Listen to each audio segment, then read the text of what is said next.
線索，誰刪剪？淚來滴乾你潛藏那一面，收斂極盡人前，遺留着實證說明有開始。給推敲，給推算，決意將推翻，疑惑靜待日後尋事實未晚。就地目擊他，越走近越偏差，事實在分岔，重重謎團連環事態，千種心理見解，一種天理已在旁觀他。未及目擊他，用實驗做推翻，沒漏洞偏差，仍能尋回來源中間，可分析去拆解，怎解釋理性共情之間？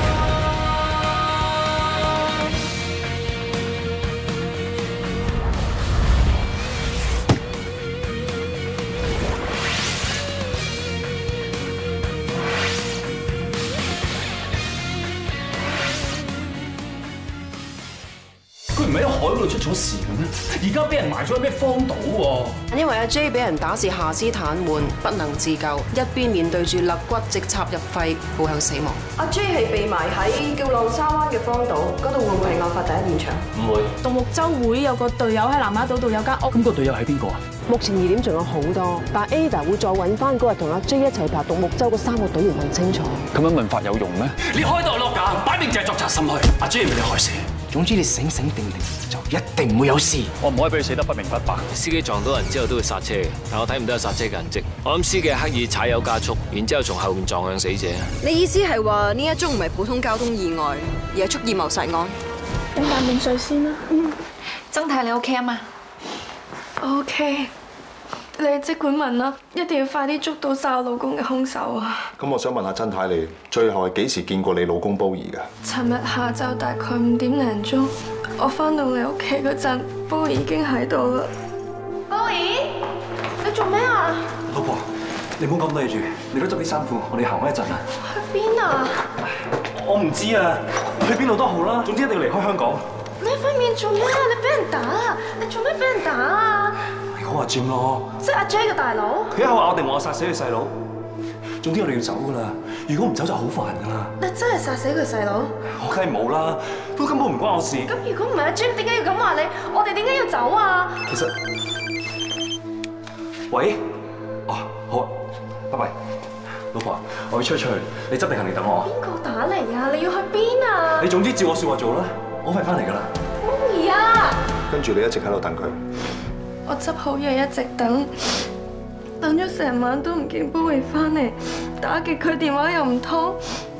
到第二朝我準備去報警嘅時候，你哋就打電話嚟啦。好難過啦。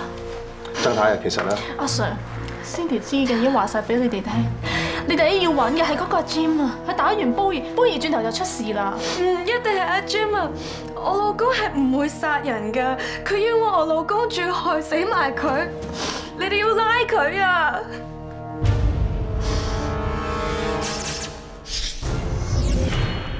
！Jim，我哋 check 到喺煲兒臨死之前，你見過佢，仲爭執過嚟，究竟係咩事啊？我細佬嘅死，我覺得 Alex 同煲兒都好有可憐，所以我專登上咗去健身中心，特登話俾佢聽，我喺警局嗰度啱啱攞走咗阿 J 嘅遺物，仲懷疑有一啲嘢係唔屬於阿 J。如果佢哋擔心殺人嘅時候係留低咗罪證，佢一定會去嗰度睇清楚，甚至乎要偷走呢啲罪證添。結果你就引咗煲兒出嚟。係，開頭我係懷疑阿 Alex 多啲嘅，但係點樣知開 lock 架嗰個係煲兒？所以你認定係佢殺咗你細佬，你好嬲，揸下車撞死佢係咪？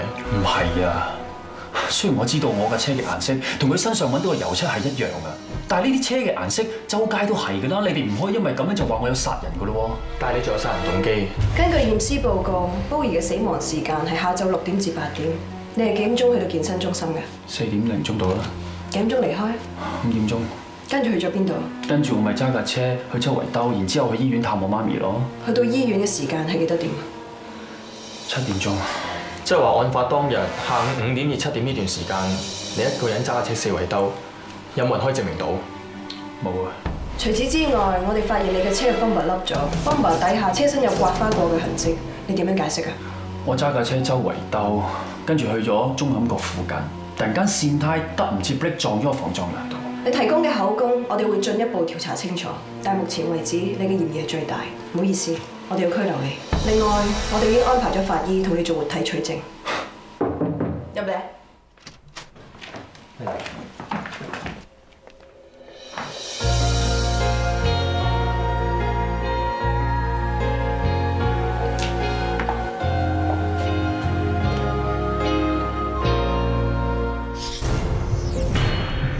現場發現嘅斷手咧，我哋已經證實咗咧係死者Bowie嘅。嗱，我哋顯微鏡下邊咧，再仔細睇過斷手嘅肌肉、神經線同埋血管，睇下有冇 contraction， 結果發現係有嘅。咁即係話咧，Bowie斷手嘅時候係未即時死亡，因為人如果死咗之後隻手先至從屍身斷開咧，咁肌肉、血管同埋神經線係唔會有收縮嘅情況。全對。照我哋喺現場量度嘅車胎痕跡估計，當時嘅車速唔少於100公里。撞擊力超過1000磅，金屬指示牌嘅邊緣位絕對可以將人嘅肢體齊口切開。我哋綜合咗多德中嘅報告，再根據案發現場嘅車胎痕跡，模擬咗死者嘅死亡過程。我之前都提過喺現場，我哋係發現有車胎由靜止到加速嘅痕跡。當時死者喺車嘅前面，當佢感覺到身後面有車加速衝埋嚟嘅時候，佢本能反應係回身去睇嘅。咁所以死者係正面俾架車撞到飛起咗。咁亦都吻合到喺死者身上外套嘅拉鏈扣發現掛有車身嘅藍色嘅漆油。死者嘅背部撞向指示牌，由於衝力同時間都好快，金屬指示牌嘅邊緣位就將死者嘅右手完全劏開。右手跌咗喺馬路邊，衝力繼續，最後佢成個人就跌咗落山坡下邊。死者身上仲有多處嘅瘀痕，可能右胸嘅第3節肋骨，仲有左胸嘅第6同第7節肋骨，因為受到撞擊落地嘅時候折斷咗。但係其中，可能左胸嘅第7節肋骨個斷口插咗入肝臟，引致到肝臟大量出血而死。我哋已經將死者嘅外套拉鏈扣上面嘅車身漆油，利用 Pyrolysis GC， 簡稱 PYGC 技術，放入 Pyrolysis Gas Chromatography， 即係熱裂解器雙層色研裡面，將漆油一層層嘅分佈同橫切面進行分析，最後就同市面上咁多個牌子嘅汽車漆油做比對。我哋結果發現呢種銀藍色嘅漆油係同平時房車型號 S320嘅原廠漆油嘅數據係完全吻合嘅。根據記錄咧，阿占都係揸緊同一型號嘅車嘅。我都有幫阿 Jim 做個活體取證，喺佢手指甲上面揾到個皮屑，唔知 DNA 報告出咗未咧？已經證實咗，同Bowie嘅 DNA 係完全吻合。Sorry 啊，睇嚟我哋有需要繼續扣留阿 Jim。我明白嘅。我聽阿 Jim 提過，佢話架車之所以撞花，係因為喺中坎角跣胎撞落路邊嘅防撞欄所造成嘅。不過可惜，當其時冇人可以幫佢做證。你放心，我哋會到現場查證清楚。我記得法證之父羅家先生講過，物理性證據係唔會有差錯，唔會因為人證而消失。所以只要係事實存在嘅證據，會比人證更加可靠同有用。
你慢慢傾。唔該。我係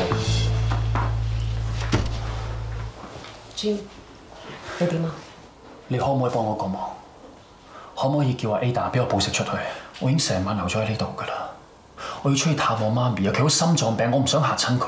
我只係擔心伯母，但目前嚟講，你都要忍耐一下。你唔信我？我信，我哋大家都信你。所以 Pro 就同 Ada 而家好努力咁樣搜證緊啊！我係覺得你哋好努力咁證明緊我有罪咯。你講緊咩啫？我知你懵啊 Jim，但我哋大家嘅心情都唔係好過。總之我出去見我媽咪啊，我冇殺過人啊！你冷靜啲啊 ，Jim。我諗你細佬最想你幫佢做到嘅，就係好好咁照顧你阿媽。但係你而家咁樣，你可以幫到佢咩？要媽咪開心，要佢冇事，除非捉到殺 J 嘅兇手。10年㗎啦，我啦，媽咪啦，細妹啦，我哋未有一日真正開心過，你知唔知啊？我知，你都識講10年啦。你等咗咁耐啦，唔爭再等多一陣啦 ，Jim。個天落雨，令到泥土鬆咗，之後有陽光反射，我哋先至揾到阿 J 副骸骨出嚟。個天都唔會放過殺阿 J 嘅兇手㗎。嗱，你唔好再同我講埋啲咩天理因果啊！我唔會信㗎，我冇殺過人啊！點解我要困喺呢度啊？嚇！因為而家所有表面證都指向你，你係最有緣殺死煲兒嘅人。唔係佢。我到過阿 Jim 口供提到嘅中坎角線胎撞向防撞欄嘅位置，發現防撞欄有屬於阿 Jim 嘅車嘅車身油漆，而防撞欄嘅灰油亦都喺阿 Jim 嘅車嗰個泵把嗰度揾到，再加上喺阿 Jim 嘅車嘅車胎嗰度，我揾到有啲木糠沙粒同埋機油嘅混合物，同喺中坎角現場揾到嘅一樣，所以我肯定阿 Jim 係到過嗰度。我哋都 check 過交通部，喺當日下晝4點鐘左右發生一宗交通意外，肇事嘅車輛咧漏咗機油，所以事後消防就將沙粒同埋木糠冚咗喺馬路上面嘅機油，減低車輛跣胎嘅情況。嗰段路封閉咗2個鐘，下午6點鐘先重開，所以好肯定阿 Jim 係6點鐘之後先經過嗰度。我都可以證實阿 Jim 7點鐘到已經探你媽咪，我哋成8點幾先離開㗎。所以佢冇可能喺6點至7點期間由中坎角去到西貢撞死煲兒，再趕去跑馬地嘅醫院。Jim 你已經冇嫌疑，你可以走得啦。唔該晒你哋。係啊，因為提過話煲兒好緊張阿 J 嘅遺物嘅。係啊，我哋會重新重點集中阿 J 嘅遺物，再驗多次，睇下有冇新嘅線索。我哋都會針對 Alex 再深入調查，因為電信公司證實咗煲兒臨離開屋企之前打電話俾佢嘅人就係 Alex。原來 Cindy 講煲兒出事之前嗰個電話係你打俾佢㗎。係嗰日我係有打過電話俾煲兒。你揾佢咩事啊？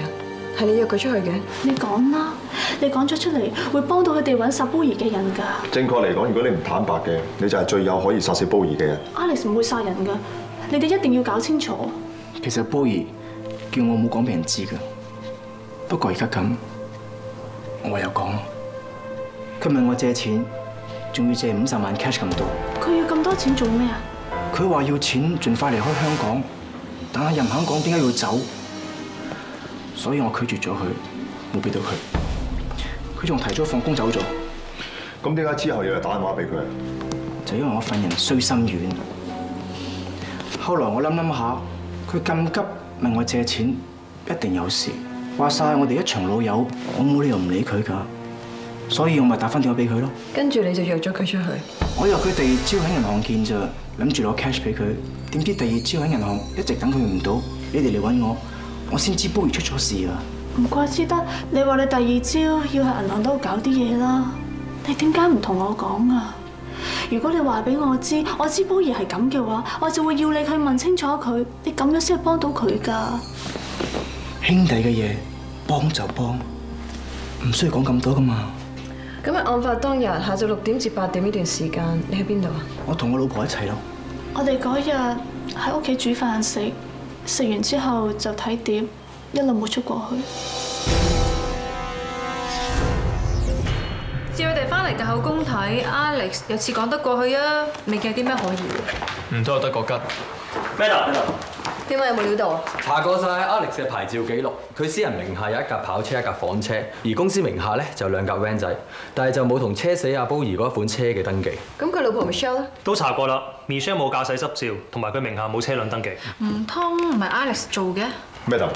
其實我哋咪應該轉個方向 check 下煲兒係咪有其他仇家同埋債主咧？我哋要起清死者個底，但 Alex 嘅背景都唔可以放過。唔知點解冇咗高 Sir 久唔久俾壓力咧？原來壓力仲大。咁即係證明我哋係自動自覺做嘢嘅好警察咯。講係。係喎，過2日我哋 farewell 高 Sir， 阿贊係咪你負責買禮物啊？負責唔係問題，不過唔知買咩啊？邊個啊？不如你負責啊！我負責買禮物送俾佢。如果我負責嘅話咧，我就送一套警訊嘅 DVD 俾佢，佢一定歡喜。佢咪送過1套俾你咯，你又送1套俾佢？嗰套係佢拍嘅，呢套咧係我拍嘅。你係 AG47。咁先反映到佢係做警訊嘅好材料啊嘛。咁又係喎，好有 point 㗎。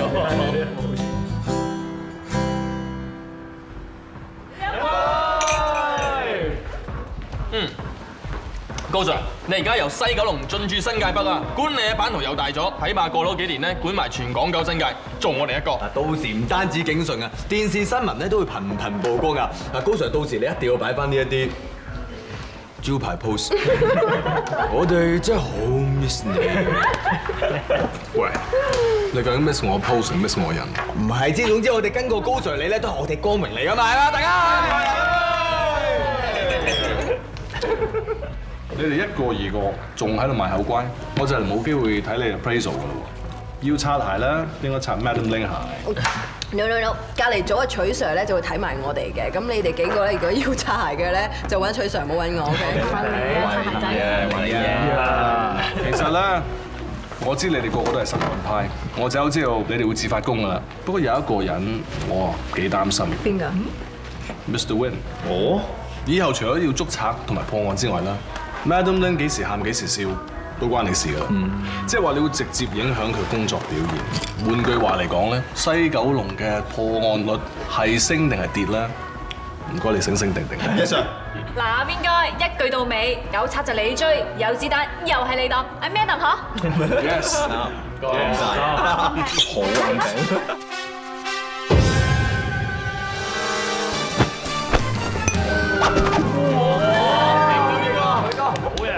對唔住啊，唔好意思啊，我俾翻2兜你哋啊，得㗎，唔好意思，唔緊要唔緊要，冇事啊，好嘢啊 ，Mr. Win， 都係高 Sir 你好嘢啲，臨走都俾我威翻次 ，thank you sir。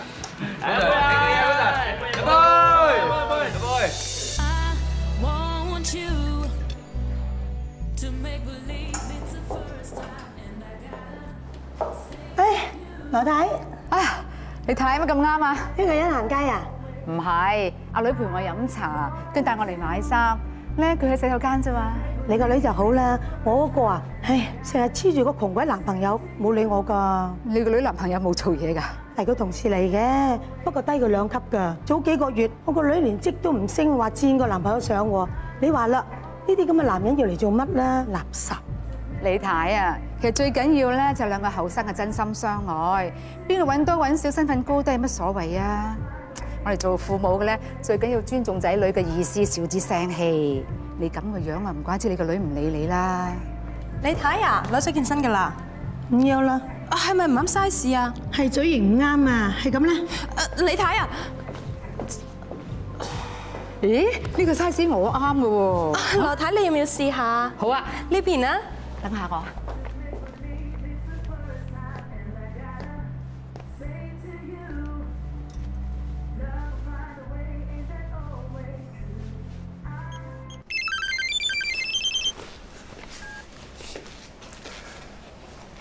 點啊？係咪唔止掛住我把聲，仲掛住我錯樣咧？你慳啲啦，快啲睇下咧，中唔中意呢件 T？ 點啊？中唔中意啊？你咁有眼光揀中我，其他嘢唔使講，一定係正㗎啦。咁你想要咩 size？ 喂，你唔係唔知我着咩 size 啊嘛？我好 hurt 㗎喎。我知，我想睇下你會唔會愛嚟打底，要唔要細啲啫？我嗰6嚿腹肌已經俾我女朋友私有化咗啦，你千祈唔好買咁細件啦，唔該晒。我問你少少嘢，咁多嘢講，係咁啦，拜拜。拜拜。哇！你做咩講嘢講到咁冧字字啊？咩啫？我平時同你講嘢語氣好差咁咩嚇？點啊？啱唔啱啊？啱啊！咁我俾錢。不如咪住先。呢件男裝嚟喎，賣俾邊個㗎？我 credit card 今日買嘢有 discount 啊，係啊，你慢慢再睇下嘢先。我俾錢啦。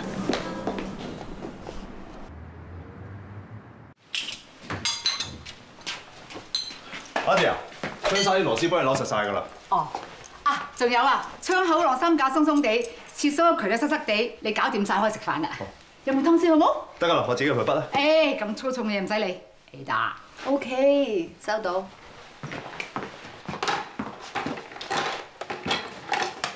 咩事啊，阿弟？究竟咩事啊，阿弟？喂 ，Ada 拍緊拖啊 ？Ada 拍緊拖，你都知啊？嗱，你唔好扮嘢啊嚇！你同我女朝見口晚見面嘅拍拖點會唔知啊？你見個人未啫？咩人嚟㗎？做咩嘢㗎？媽，你好想知道我男朋友係邊個咩？咁個女拍拖媽咪唔應該第一時間知啊 ，Rino。你咁想知道，我話俾你聽，我 boyfriend 仔佢。你正經啲啊，唔好玩啦，好唔好啊？呢件男裝嚟喎，賣俾邊個㗎？你係我個女嘅男朋友？係啊 ，Auntie。你做咩呃我啊？你話同佢係同事嚟嘅啫嘛，冇 feel 㗎。嗰陣時冇，而家有啊嘛。哎呀！唔怪得知你隨傳隨到嚇，乜都肯做，原來你有企圖嘅。Auntie，你千祈唔好誤會，我真係冇企圖㗎。媽，有啲嘢咧叫日久生情㗎。我淨係知道友情係唔會飲水飽嘅啫。我嚟問你啊，當我妻咁多年都係得個3條柴，你有咩打算啊 ？Auntie，你俾啲時間我會繼續努力㗎。你會努力，你會努力，我個女都會努力㗎。你升一級，佢都會升一級㗎。除非有本事到連升3級啦。如果唔係，你永遠到唔到我女個 level， 你配佢唔起㗎。你講乜嘢？ Auntie 啊，我醒起我約咗人，我第時先上嚟幫你手。唔使啦，我打電話叫通渠佬上嚟好方便嘅啫，我唔敢勞煩你啦。咁我走先，拜拜 Auntie。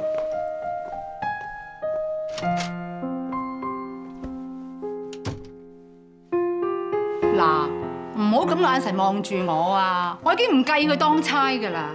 佢仲低級過你嘅女，咁即係證明咧，一係佢學歷差，一係佢能力有問題。媽，你尋日先勸啊李太，你話最緊要兩個係真心相愛，揾多揾少，身份高低唔係問題㗎嘛。你而家都雙重標準嘅，呢啲叫因人而異啊！你睇個女點同啊？30度問啊，仲未嫁得出去啊！而家人溝啦，梗係叫女反應啦。大女你唔同啊嘛，你又靚又後生又有學問，你係咪可以揀個好啲㗎？你選港姐都得啦。我選港姐唔得個超齡㗎啦。我唔理咁多。你知唔知媽咪點解係烹飪界咁出色啊？就因為我能夠喺食物之中有好高嘅領悟。你想講乜嘢啊？如果你識揀嘅話，就可以餐餐包心似肚；你唔識揀嘅話，就餐餐鹹魚青菜得啦。呢啲係咩領悟啊？你話我勢利又好，現實又好，我淨係想我女世無憂啫。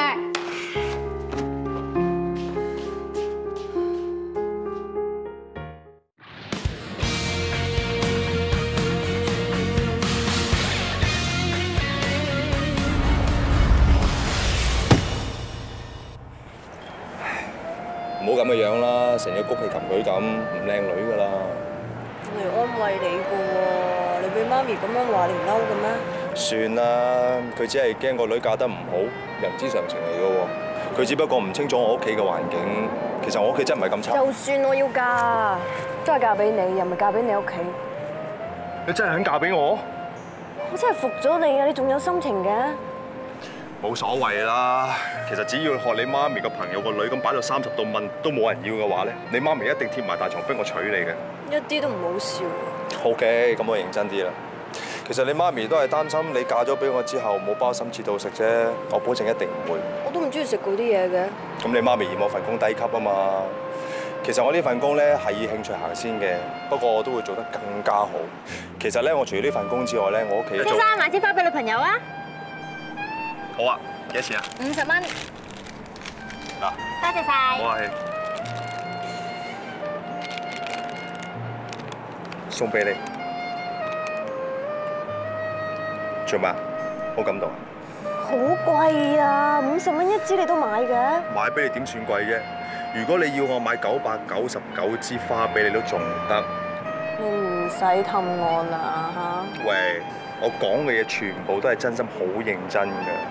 不如你認真啲諗下，邊度食嘢好啦？你都未食嘅，唔肚餓咩嚇？係喎，又幾肚餓喎！包心似肚點睇啊？仲玩係咪啊？嚇！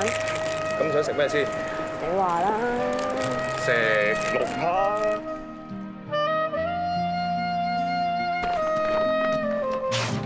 嗱，你哋記住啦，藍廢紙、黃鋁罐、啡膠樽。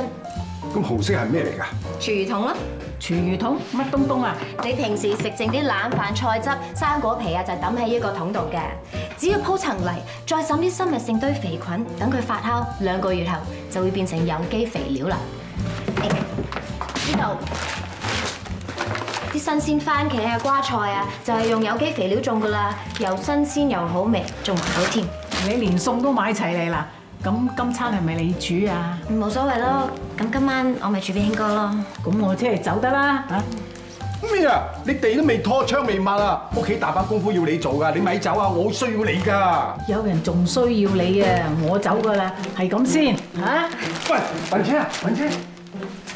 唔緊要啦，雲姐有啲咩未做晒，我去幫佢做咯。Rebecca，查實我同你啊。查實我同你已經諗咗今晚煮咩餸噶啦，番茄炒青椒，青椒炒木耳，木耳炒青菜。乜日齋？素食對身體好嘛？係啊，但係啊，我係食肉獸嚟噶嘛，我無肉不歡噶，我同你真係唔係咁夾嘅咧。睇嚟我都要夾硬嚟逼下你先得。夾硬你？你啊！紅肉高熱量高脂肪，魚蝦蟹俾海水污染晒，你屋企又老又弱，一定要講究飲食營養先得㗎。哎呀，你究竟明唔明㗎？我識功夫啊，你知㗎，我至真係夾硬嚟㗎。嗱，你睇下你咁易燥火面紅，咪食得牛肉羊肉多咯。等我榨啲西芹汁俾你降血壓先。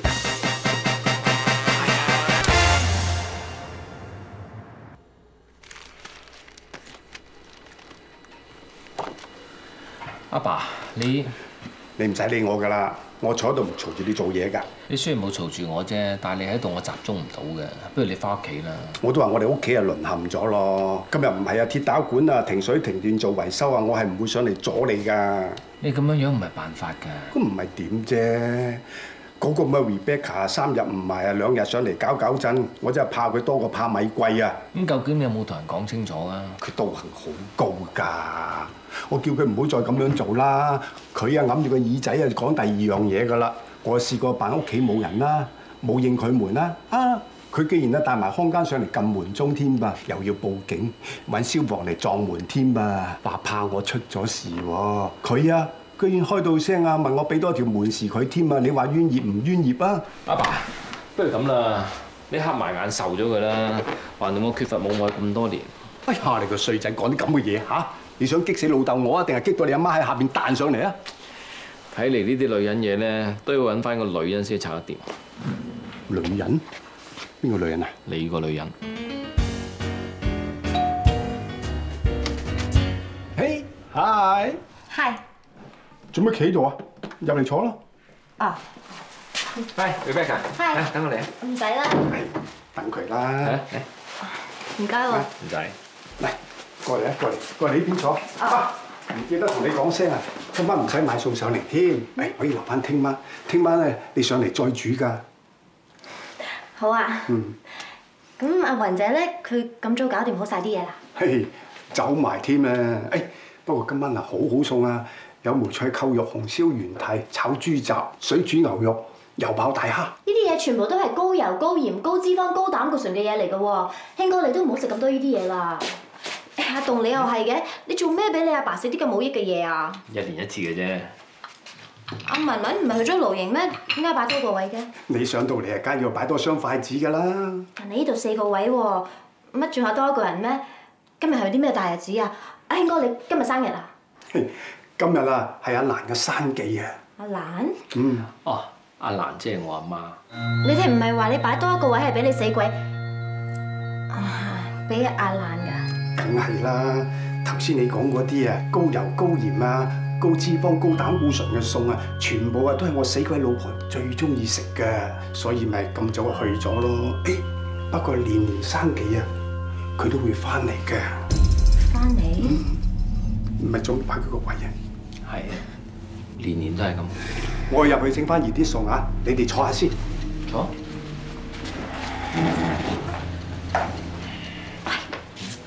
講笑咋係嘛？讀咁多書你都信有鬼？咁有啲嘢我哋唔知咧，只不過係科學領域暫時未揾到答案啫，唔代表佢唔存在嘅喎。嗱，其實咧有啲科學家做過實驗，人死咗之後咧會輕咗21個 gram。呢21個 gram 咧係人殘留落嚟嘅腦電波，亦即係人嘅靈魂，又或者係我哋所講嘅鬼。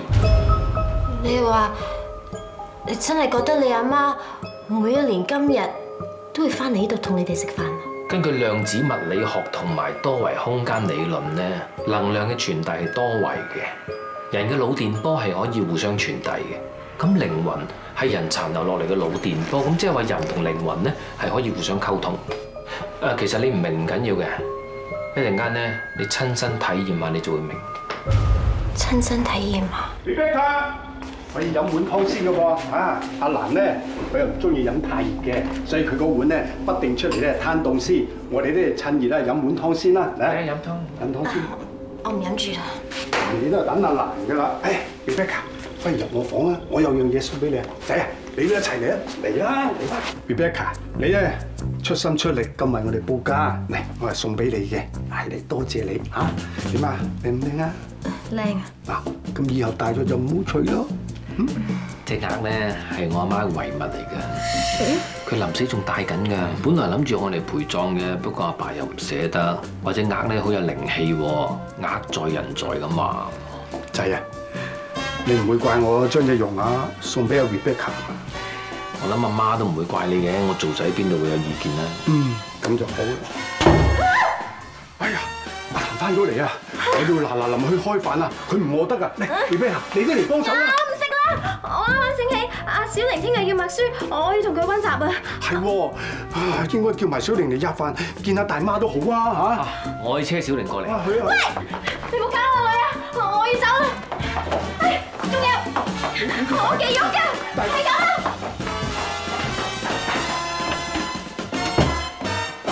時間啱啱好啊！阿爸，你到音響嘅音色係幾好喎，錄三門聲啊錄得好清脆喎。你啲戲啊都夠唔錯啊！咁都要你俾到交流我嘅，使唔使咁謙啊？我個仔啊唔做法證啊都可以做視帝啊嘛嚇！陳伯，你換埋啲切藥咧就應該掂噶啦。哇，興叔容光煥發、笑容滿面咁樣，唔通嗰單傳聞係真嘅？咩傳聞啊？正確嚟講應該係緋聞。聽講你同一個後生你20幾年嘅靚師奶行埋咗喎，係咪好事近請我飲咧？你淨係山草藥嚟嘅，噏得就噏。我啲學武之人啊，好有定力㗎，咁易俾啲女人埋到我心。嗰個女人啊，一早打發咗佢走啦，唔係我點會咁好笑容啊？自從嗰個女人煩住阿師傅之後咧，師傅日日都皺埋眉頭，都唔知夾死咗幾多隻烏蠅啊！係啦，柯彩瑩啊，呢個手教啊腫成咁啊，搞咩嚟啊？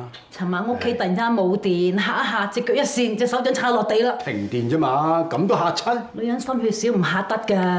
係啊，師傅。今日有單新聞啊，話有個失婚婦人成日以為自己撞鬼，搞到神經失常，半夜3更咧攬住個女衝咗落樓，話唔翻屋企瞓。佢個女啊同阿文文差唔多年紀㗎咋。唔係個個女人都係咁嚇。阿爸，等先。爺爺，勤叔叔。乖。係啦，文文啊，做乜扁起晒個嘴啊？唔舒服咩？小玲佢唔見咗啊！嚇！佢今日冇返煲級啊！唔係咁巧係嗰單新聞係嘛？咩新聞啊？話有個女人啊，以為撞鬼啊，半夜啊攬住個女啊衝咗落樓啊，唔敢翻屋企啊，都唔知係。嗰單新聞我都有睇，嗰個女人印巴籍人士嚟嘅。阿棟你都有睇啊？係啊，印巴籍嘅。哎呀，俾你累死啊！講啲唔講啲，行開啦你！點解小玲啊冇翻煲級嘅？會唔會都有事啊？唔係 ，Miss Lee 話 Rebecca 兩母女咧搬入新界住，想搞個有機小農場嘅。咁咪好咯，人哋搬到咁遠咯，你放心啦。係就係，不過以後就冇新鮮有機菜食咧。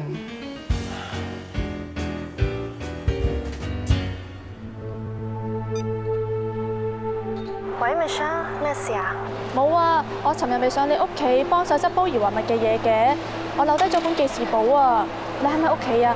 我陣間教完瑜伽，我想上嚟攞翻啊。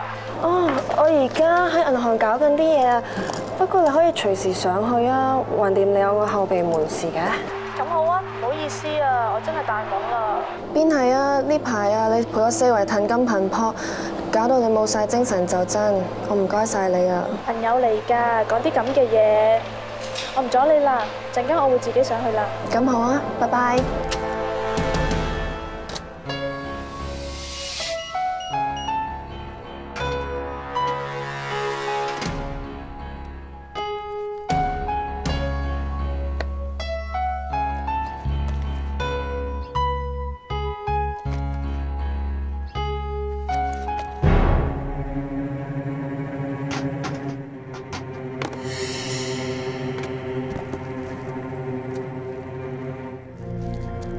運動攀登，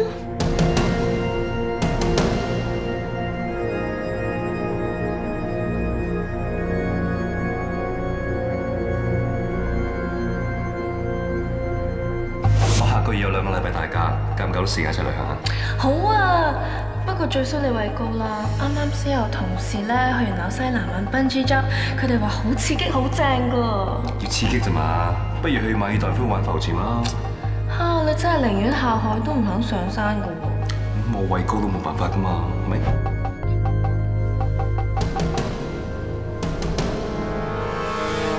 曾太，你係？我係阿 J 嘅大哥。你仲夠膽走嚟揾我？我老公究竟係咪你害死㗎？我夠膽嚟揾你係因為我冇殺死你老公。咁你做咩屈我老公話佢殺你細佬啊？你都唔係好人嚟㗎，你走啊！你俾3分鐘時間我啊！1分鐘都唔想再見到你啊！你唔想知道邊一個殺死你老公咩？唔使啦，佢坐一陣就走㗎啦。3分鐘開始。我曾經係懷疑過煲兒係殺阿 J 嘅兇手，但係後嚟煲兒出咗事，我就喺度諗殺阿 J 同煲兒嘅可能係同一個人。係邊個？係 Alex。冇可能㗎 ！Alex 同煲兒讀書嗰陣已經識，係好好嘅朋友。你細心諗下，佢哋兩個嘅關係一向都係 Alex 做主導，煲兒就係做服從嗰個。煲兒從來都唔敢逆 Alex 嘅意思。咁有咩出奇咧 ？Alex 係煲兒嘅上司，煲兒聽佢講好正常啦。唔單止係工作，就算私底下 ，Alex 都係慣做領袖嘅角色。嗱，譬如講佢哋爬獨木舟啊 ，Alex 嘅能力係最高嘅，而且係攞過最多個人嘅冠軍。咁又點啊？以心理學角度分析 ，Alex 喺群體裏邊一直都擔當住 alpha male 嘅角色，負責出主意啦、帶頭話事啦同埋分配工作。佢係最有膽識，而且係最中意表現自己嘅一個。所以當其中一個成員出咗事，佢一定會第一個企出嚟，甚至會帶其他嘅成員去解決問題。我係識咗 Alex 好多年，佢係咁嘅性格，咁又點啊？如果你同意 ，Alex 喺你哋裏邊係一個 alpha male 嘅角色，咁自從煲兒過咗身之後，咁點解佢冇主動揾過你同埋關心過你？你跟蹤我？我係跟蹤 Alex。Alex 佢死咗個朋友唔開心，但係佢老婆 Michelle 一直都喺我身邊陪住我幫我啊。以 Alex 嘅性格，就算幾傷心都好，佢都一定會企出嚟，親力親為幫自己嘅好朋友打點身後事，並唔會就咁叫個老婆出嚟幫手。你諗下，一個咁有膽識嘅 alpha male，點解突然間會出現咗咁逃避嘅行為咧？原因就只有一個，因為佢心虛。佢同煲兒嘅死有關，佢唔敢面對你。如果有機會嘅話，你見到 Alex， 你可以喺佢面前講多啲煲兒嘅嘢，然之後細心留意下佢嘅反應。如果有啲咩發現嘅，你可以俾電話我㗎。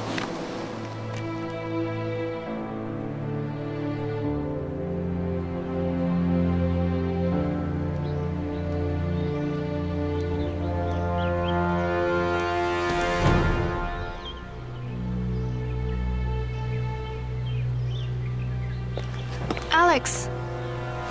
Cindy， 係。你同 Michelle 一齊嚟㗎？係啊。點解你唔上埋去嘅？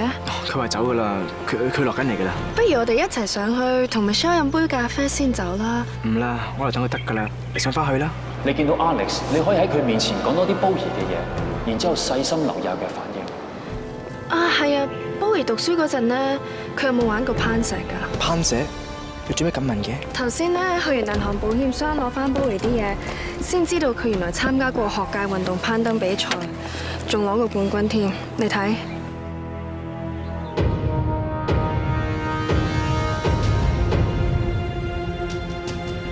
唔使出嚟啦，費事整眼啊嘛！一個咁有膽識嘅 alpha male， 點解突然間會出現咗咁逃避嘅行為咧？原因就只有一個。因為佢心虛。咁啊係，呢個獎座佢一直擺喺保險箱，佢一定係好珍惜噶啦。不過你同煲兒咁耐朋友，你應該好熟佢噶。佢畏高噶嘛，點可以攞到攀石冠軍呢？係咯，我都覺得好奇怪。Michelle 落緊嚟嘅，咁耐㗎。啊，嚟啦 ！Cindy 你翻嚟啦？係啊，本記事簿你攞翻啊？攞翻啊！我聽日打俾你，再同你傾下煲兒喪禮啲細節啊！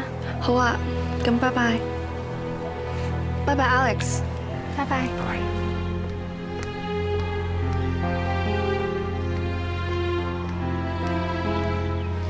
我哋走啦。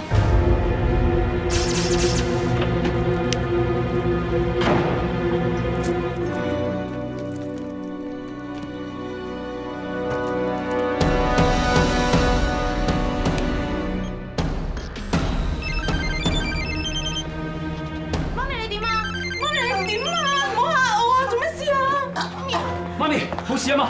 大哥，媽咪好辛苦啊！快啲 call 醫生啦，慢慢嚟。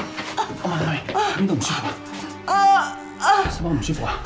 唔好意思啊，而家我暫時唔能夠接聽你嘅電話，請你嗶一聲之後留低你嘅口信，我會盡快覆你㗎啦。喂，阿 Jim 啊，我係 Cindy 啊，你講得冇錯 ，Alex 佢真係有啲古怪。我想見你，你收到口信即刻覆返我。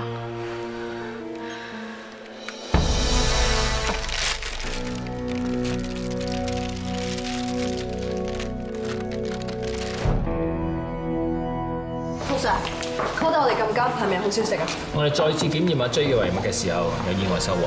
喺同阿 J 嘅遺骸一齊掘出嚟嘅呢個鎖匙扣上面，我哋發現有屬於 Bowie 嘅 DNA。呢個鎖匙扣係屬於獨木舟會分 Country Club 嘅成員先至會有嘅。起初我哋以為屬於阿 J 嘅，但而家睇嚟咧，亦都有可能屬於 Bowie。阿 Jim 嘅口供提過 ，Bowie 一聽到阿 Jim 話有遺物唔屬於阿 J 嘅，佢就即刻偷偷地去開阿 Jim 嘅 locker， 唔通就係攞呢個鎖匙扣？如果阿 J 真係 Bowie 所殺嘅，咁邊個殺 Bowie 嘅咧？我哋推斷殺死阿 J， 然後將佢條屍埋咗，一個人未必做得嚟。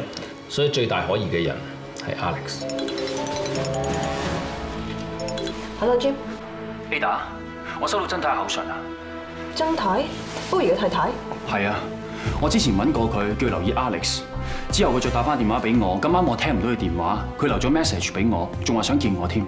佢話覺得 Alex 真係有古怪，跟住我再打翻電話俾佢，佢一直都冇聽過電話，我擔心佢會有事。OK， 咁我同你去佢屋企睇下。唔通真係出咗事？打多次俾 Cindy 啊！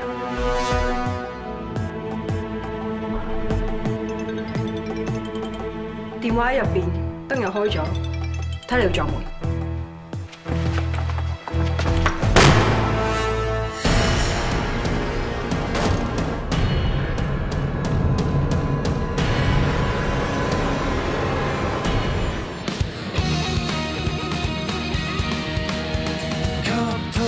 急推算，決意將推翻，疑惑靜待日後尋事實未晚，就地目擊他，越走近越偏差，事實在分岔，重重謎團連環事態，千種心理見解，一種天理已在旁觀他，未及目擊他，用實驗做推翻。沒漏洞偏差，仍能尋回混亂狀態。可分析去拆解，怎解釋理性共情之解？